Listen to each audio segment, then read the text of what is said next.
Hola, ¿qué tal? Hoy trataremos la octava charla, que es sobre mi sexta hipótesis, a la que puse un nombre para que despierte su curiosidad, y se llama el conflicto eclipsante. Le cuento. Todos los humanos tenemos características comunes. Somos bípedos, por ejemplo. Somos herbívoros no estrictos, como ya hablamos otras veces. Somos gregarios, o sea, necesitamos aproximadamente de 8 horas de sueño por día, poseemos la capacidad de pensamiento abstracto, padecemos conflictos. Desde hace muchos años vengo sosteniendo que la obesidad no es más que la utilización de la gordura como mecanismo de defensa psicológico. Me he opuesto siempre a la opinión oficial, que sostiene todo lo contrario. La medicina cree que el problema psicológico del gordo comienza a partir de haber adquirido su gordura.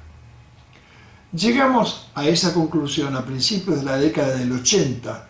Por entonces habíamos formado un equipo que, aparte de nosotros dos médicos clínicos y una ginecóloga, como les conté una vez, incluía a un psiquiatra y a dos psicólogas. Convencidos totalmente, comenzamos a derivar a los gordos, que a nuestro parecer se nos mostraban como obesos, a los tres que estaban entrenados para tratar problemas de la psiquis. El entusiasmo del principio era muy grande. Tengas en cuenta, para nuestra disculpa, que todos teníamos por esas épocas más de 40 años menos que ahora. Después de la absoluta confirmación de que no son las calorías sino los hidratos de carbono los que producen la gordura, el descubrimiento más era la redefinición de la palabra obesidad. Todos nos sentíamos exultantes. Habíamos comenzado a transitar el camino de la resolución definitiva de tan complejo problema. Estábamos seguros, teníamos un arma poderosa para derrotarlo. Aparte de reeducación alimentaria, psicoterapia paralela y san se acabó. Obviamente presuponíamos que la combinación de terapias no habría de resultar en todos. Así funciona la medicina. Pero soñábamos con que un gran porcentaje de ellos el éxito coronaría nuestros esfuerzos. En nuestra opinión, más pesimistas, decíamos: es 1000 veces mejor un pequeño número de recuperados que casi nadie, o que a casi ninguno. Casi nadie es todo lo que conseguían los tratamientos ortodoxos, heterodoxos de la obesidad por esas épocas. Y digámoslo de una buena vez, por estas épocas también.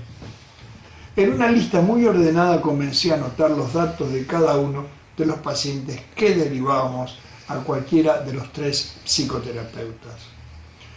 Los principios fueron decepcionantes.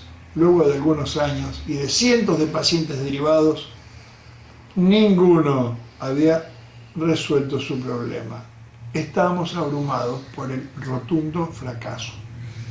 Hay que cambiar de corriente terapéutica, fue la orden de emergencia que nos impusimos los médicos del grupo.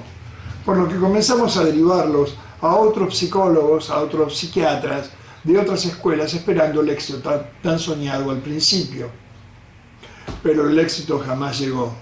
Ninguna corriente de pensamiento psicoterapéutico nos dio frutos. Cuando a principios de los años 90 anoté en mi cuidada lista al paciente número 636, decidimos ya no derivar más a ninguno. Tendríamos que arreglarnos solos. En enero de 1998 concurrió a mi consulta una joven de 20 años, extremadamente gorda, que se había sometido ya a todos los tratamientos imaginables sin ningún resultado. En su primera consulta se la veía muy entusiasmada. En realidad todos se ven muy entusiasmados en la primera consulta. Mi experiencia de tantos años me decía que no conseguiría mucho con ella. Quiero decir que no podía imaginar alguna vez delgada y esbelta, y eso, como siempre, me puso muy mal. No hace falta que lo aclare, pero ya a esas alturas sabía internamente que reeducando su alimentación y ayudándola ayudándola con la mejor terapia de apoyo que pudiera ofrecerle, por más fervor que pusiese en la empresa, no podíamos conseguir más que un decepcionante fracaso. Pet desengordaría mucho, desengordaría poco, pero luego volvería más o menos al principio, como ocurre en la inmensa mayoría de los obesos y en muchos de los preobesos. Preobesos. Más adelante explicaré qué quiero significar con esa palabra. Teníamos, por costumbre, pedirles a nuestros pacientes que traigan con ellos unas gotas de la primera orina de la mañana cada vez que venían a control, para que con un simple pero muy efectivo análisis medir el grado de cetonuria de cada uno. La cetonuria es la presencia de cetonas en orina. Su presencia la detectábamos al poner la orina en contacto con un reactivo denominado derrotera y algunas gotas de amoníaco. Eso hacía que el color ámbar de la orina virara al violeta en intensidades variables. A cada intensidad se la calificaba con cruces. Si es un violeta apenas perceptible, le otorgábamos una cruz.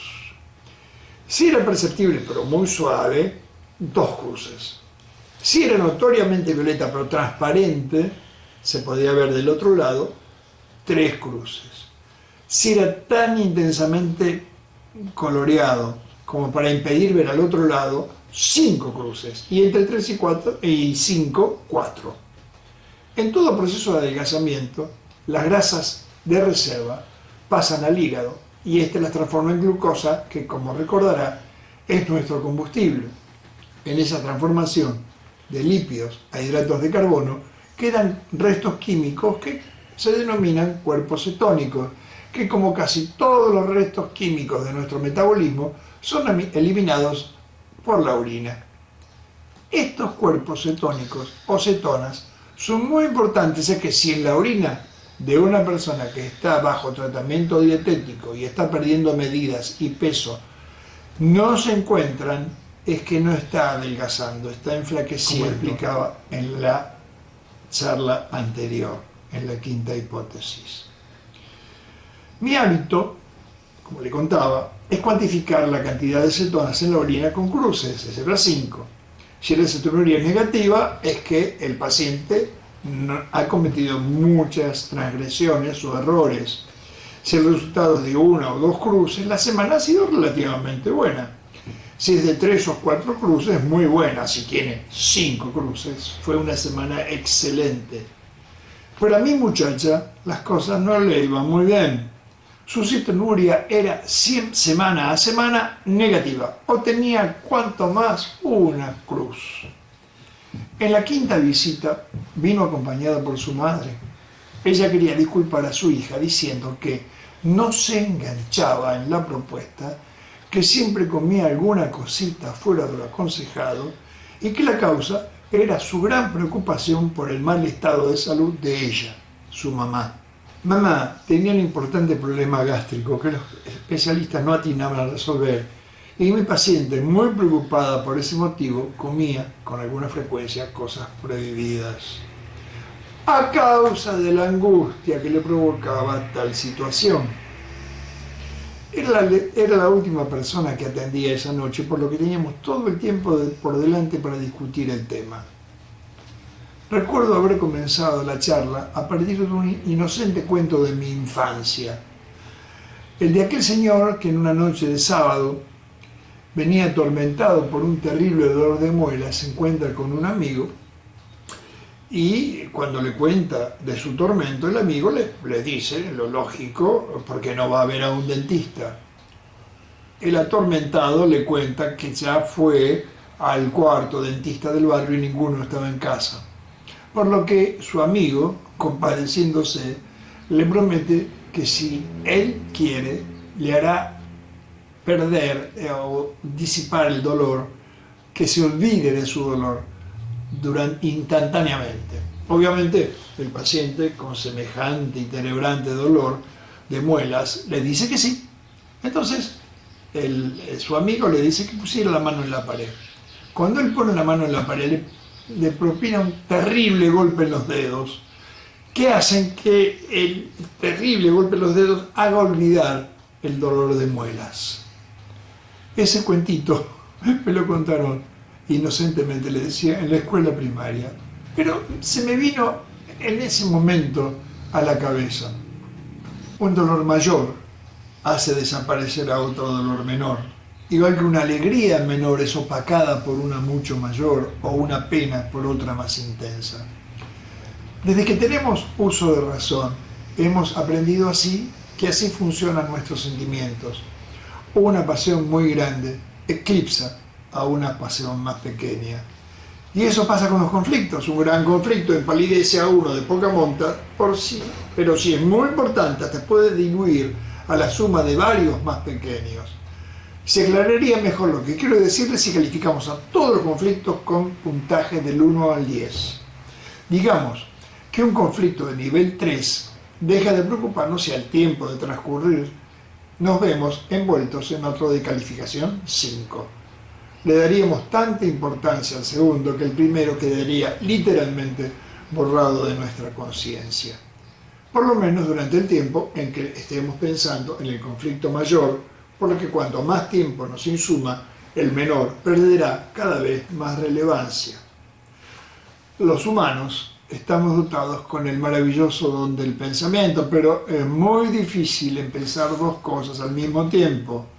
Ese es el secreto del éxito del conflicto eclipsante. Nos cuesta pensar en otra cosa mientras él está ocupando nuestra mente. Todos estamos rodeados de muchísimos conflictos diferentes y la solución de la inmensa mayoría de ellos no está en nuestras manos. Y no lo está porque no sabemos, no queremos, no podemos o ni siquiera nos animamos a intentar solucionarlos. Y semejante cantidad de conflictos insolubles nos abruma. Pero no nos abruman tanto los conflictos en sí, sino la incertidumbre que nos produce su permanencia en nuestras vidas. Son las incertidumbres las responsables del famoso estrés. El no saber si alguna vez o cuándo serán resueltos puede llegar a enajenarnos. Y como no podemos vivir con tanta incertidumbre, hacemos inconscientemente, por favor, entiéndanlo, inconscientemente, lo que la vida nos ha enseñado. Nos metemos en un conflicto que eclipse a todos los demás. Digamos, volviendo a las matemáticas, que si todos los conflictos que tenemos juntos suman 7, nos involucramos en uno, volvamos a decir, inconscientemente, de grado 8, por lo que todos los otros 10 tendrán el valor, por lo menos el valor de hacernos sufrir por ellos. Y uno engorda, por ejemplo, y como la gordura es tan minusvalidante en estos tiempos, adquiere tal dimensión que opaca a cualquier otra pena, inclusive a la suma de muchas otras penas. La gordura, que es el conflicto que nuestro inconsciente ha elegido, tiene una aparente condición muy importante. Puede uno salir de ella ni bien se lo proponga. Creen erróneamente todos.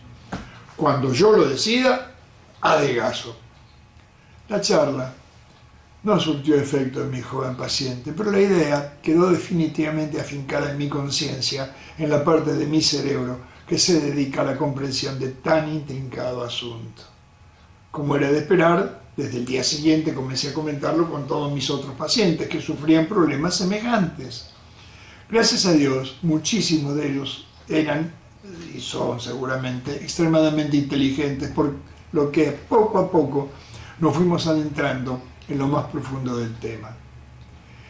El conflicto eclipsante, esa era la cuestión. El panorama se abrió como un abanico. Allí está el secreto de todo, y durante más de 20 años no nos habíamos dado cuenta.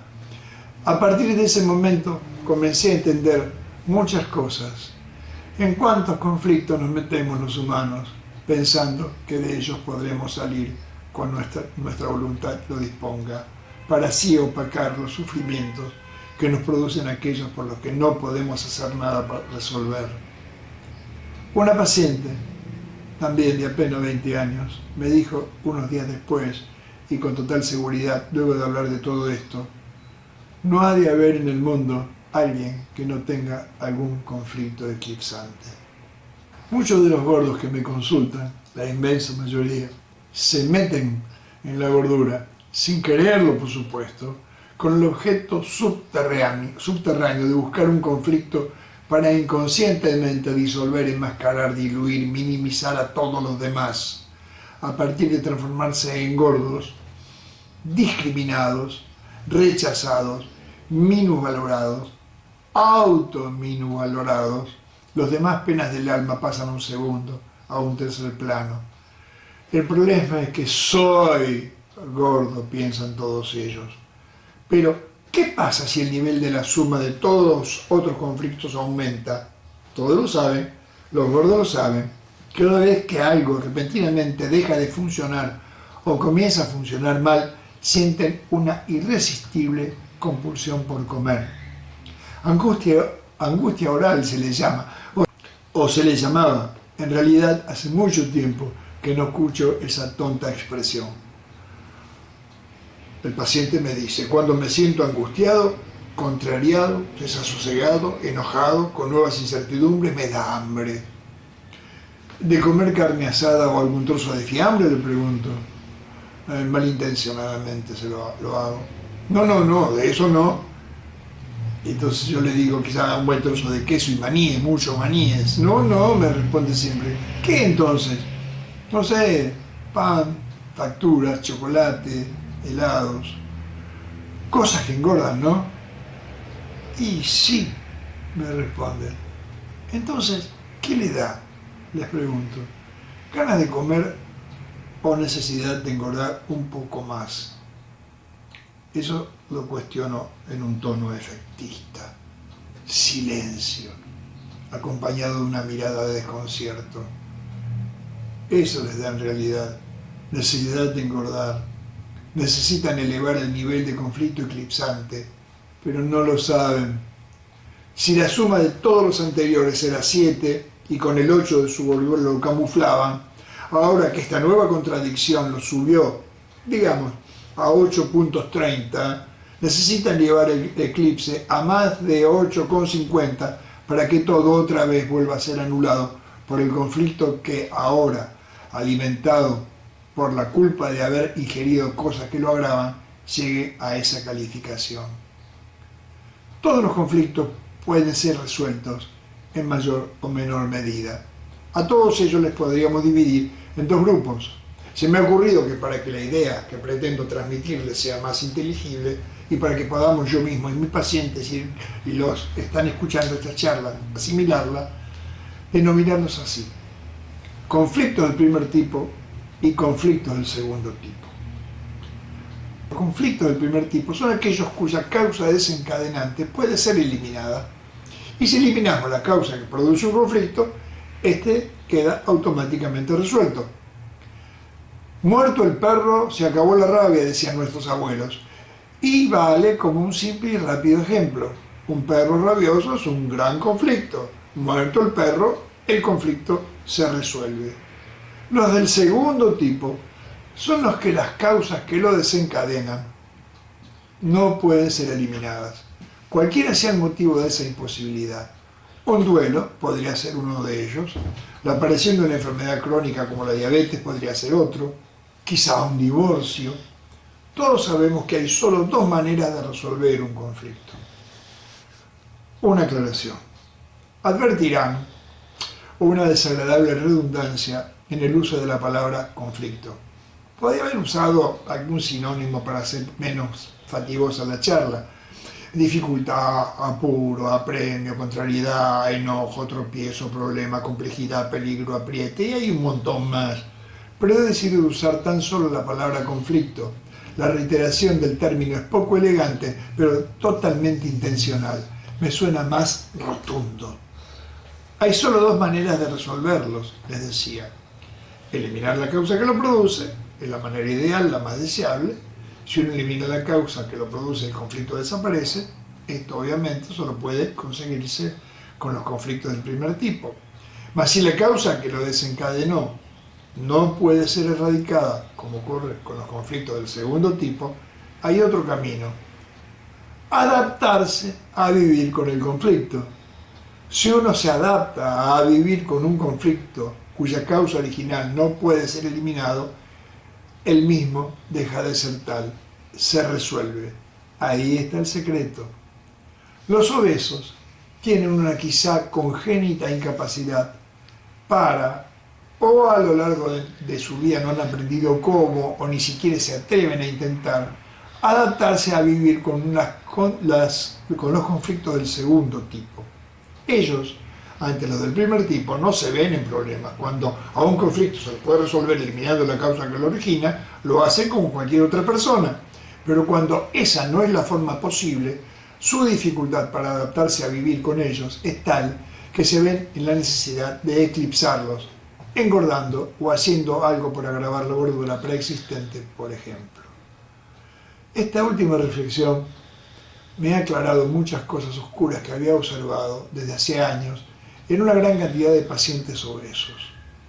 Me refiero a aquellos que se mostraban tremendamente exitosos en sus actividades laborales o intelectuales, profesionales, obreros especializados, empresarios, artistas.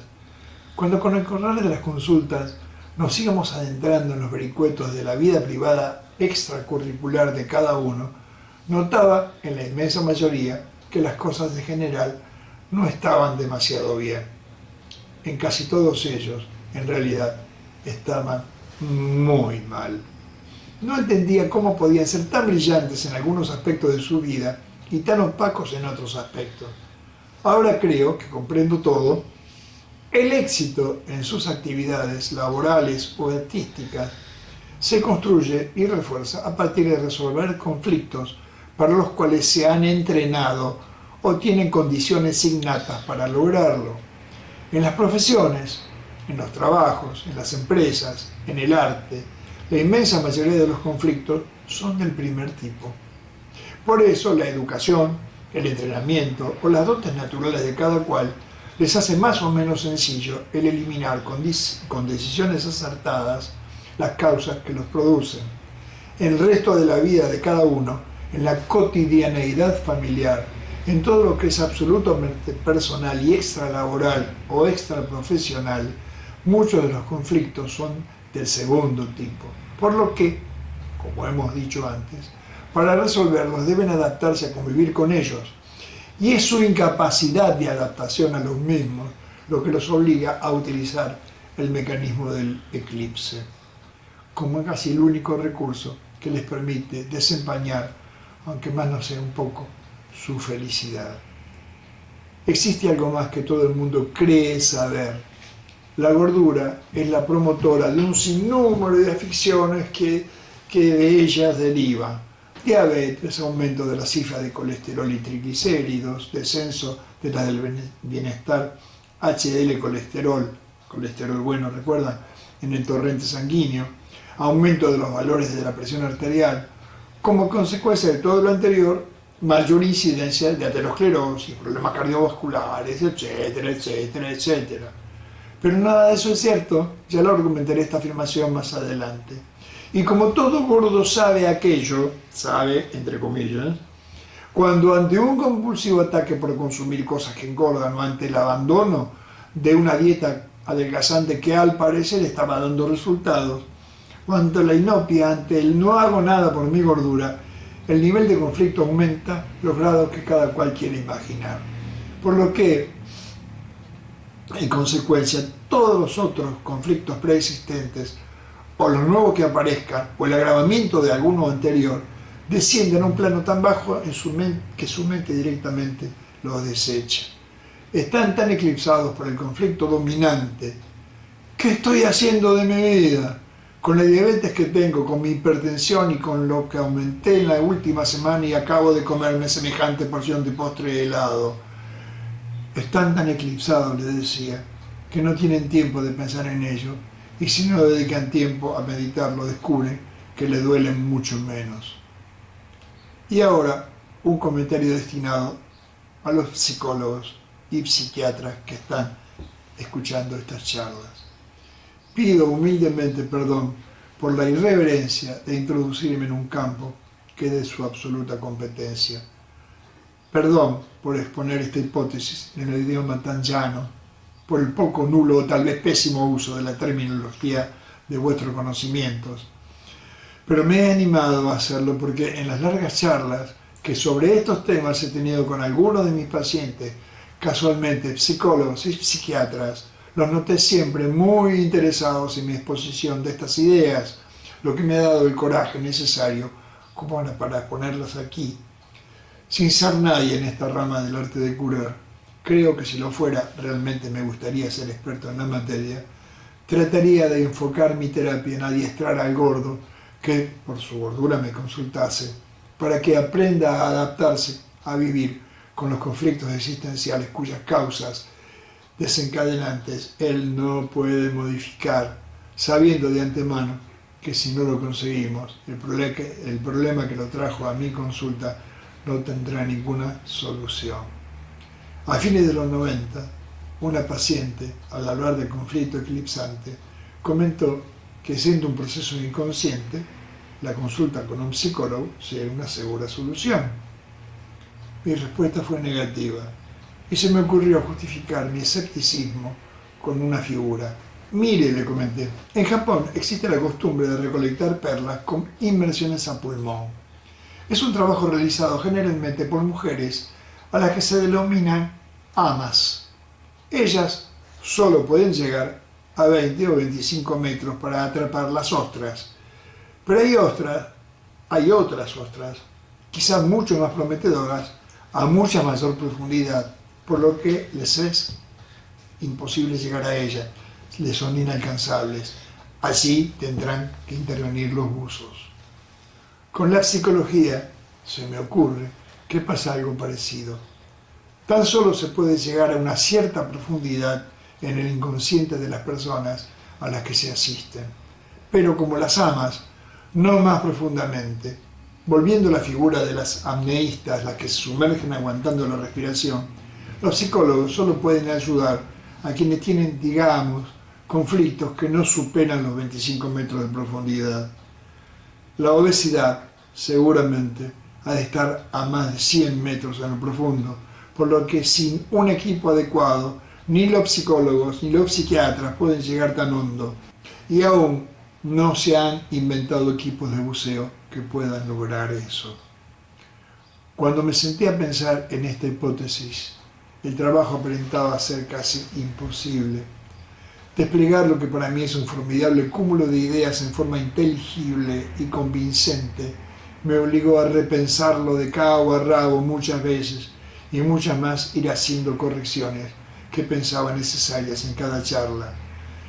Se me hacían imprescindibles.